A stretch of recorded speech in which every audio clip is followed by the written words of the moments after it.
Et ça vous étonne quand on vous dit qu'il jouera peut-être pas contre le Bayern? Pas parce qu'aujourd'hui, pendant que ses coéquipiers étaient en train de s'entraîner pour le choc, il nous est parvenu que Kylian ne s'est pas entraîné à cause d'un inconfort sur son visage. Multiples points de suture par la même occasion. Pour qu'il en vienne à poster ça en pleine story, vous vous en douterez bien. Rapidement, voilà ce que ça donne. Je rappelle, parce qu'on se rend pas compte à quel point c'est une dinguerie. Faute sur laquelle il n'a pas eu de penalty, l'arbitre ayant jugé qu'il n'avait rien.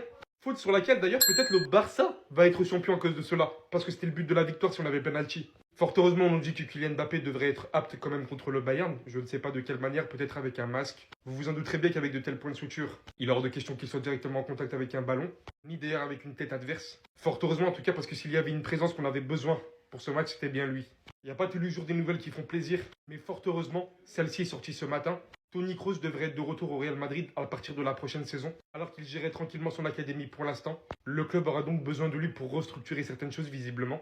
Et franchement, via son expérience, son expertise et tout ce qui va avec, on n'en a que besoin. Une telle présence au club, ça serait magnifique. Moi, j'ai toujours dit, Toni Kroos, Luka Modric, de retour au Real Madrid à un moment donné, ça serait juste incroyable. Et si après ça, Mbappé ne jouait pas le match face au Bayern mercredi? De l'autre côté, il a été aperçu avec sa baby alors qu'il est au centre des polémiques. Et enfin, on pourrait avoir le retour de Toni Kroos à Madrid la saison prochaine. Avant, quand tu es la vidéo, c'est toi si tu quitteras jamais le train Madrid, n'hésite pas à t'abonner, c'est reparti. Mbappé ne se serait pas entraîné aujourd'hui sur le terrain à cause d'une gêne. Il a reçu des points de suture à l'arcade après sa blessure contre Gérone. Depuis le retour de Kylian, c'est 3 matchs et 0 victoire. Et pourtant, avant lui, on a battu City et l'Atlético. Ici, encore une fois, pour nous en sortir, on devrait le laisser sur le banc. Dites-vous qu'il y aurait carrément des images où on voit Carvalho s'exprimer sur le fait qu'on ne produit rien dans le jeu avec Kylian sur le terrain. Pendant ce temps, le Bayern a froissé 5-0 son adversaire ce week-end. Olysée a encore planté son but. Ferland Mendy, j'ai une mission pour toi. Et le pire pour Kylian, c'est qu'il arrive même plus à retrouver le chemin défilé depuis son retour. Bref, Toni Kroos va faire son retour au Real Madrid. Il sera à Madrid, mais malheureusement pas au bon endroit, pas sur les terrains. Il va faire son retour dans la structure sportive du club. Les gars, imaginez juste un truc. Mbappé qui ne joue pas mercredi. Et comme par hasard, on voit un grand Vini, un grand Bellingham, on sort le Bayern. Aïe, aïe, aïe, aïe, aïe. À partir de ce moment-là, les gens ils seront intenables sur Kylian. Moi, j'ai hâte de voir ce que ça va donner. En attendant, c'était votre gars Silas pour un nouveau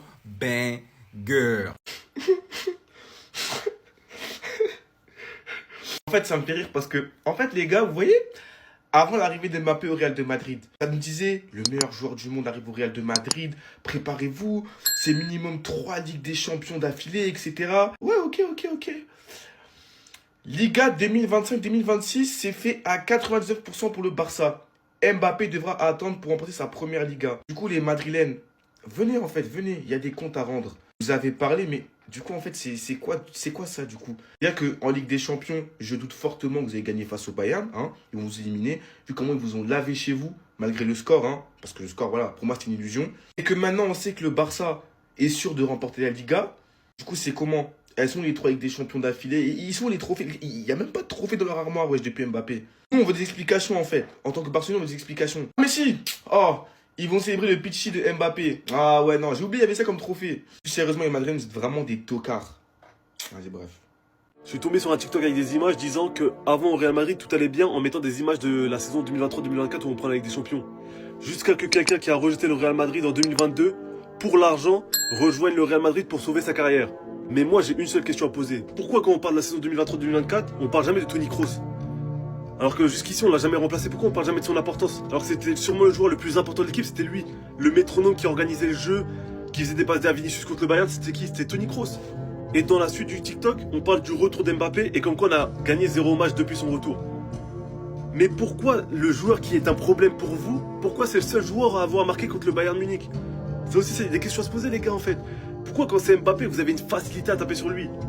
Alors que quand c'est des autres joueurs, bah par exemple regardez au niveau statistique. Parce que quand on parle au niveau statistique, Mbappé on aime bien dire ouais 14 pénaltys je sais pas quoi, ils sont faciles ses buts, ses étapines. Pourquoi quand Harry Kane il met 16 pénaltys c'est plus 15 on n'en parle pas? Pourquoi que quand c'est Mbappé encore une fois? Et puis moi j'entends souvent une chose, c'est impossible de construire une équipe autour d'Mbappé, il déséquilibre trop l'équipe. Bouge pas, regarde. Alors pourquoi en équipe de France on arrive à construire une équipe avec Kylian Mbappé? J'ai même pas dit autour de Kylian Mbappé parce que c'est faux, c'est avec Kylian Mbappé. Il y a des bonnes animations offensives. Je dis pas que c'est l'équipe la plus rodée en équipe nationale, mais ça marche bien. Didier Deschamps a trouvé la solution avec ce joueur.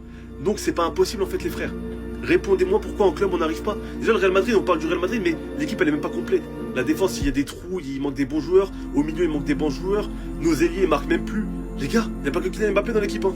Moi, si je devais conclure avec cette histoire, les gars, c'est que vous avez tellement une facilité à détester ces joueurs, vous utilisez tous les arguments possibles pour détester. Des fois, des arguments qui sont même pas cohérents. En une phrase, on balaye votre argument en fait. Les gars, concentrez-vous, laissez le joueur évoluer au Real Madrid tranquillement, vous lui mettez la pression pour rien. Les gars, il a 48 buts cette saison. Qu'est-ce que vous lui reprochez, wesh? Les gars, c'est pas sérieux. En tout cas, moi j'espère que la vidéo t'a plu, like, partage, abonne-toi, tu connais, c'est Noé, t'as juste abonné.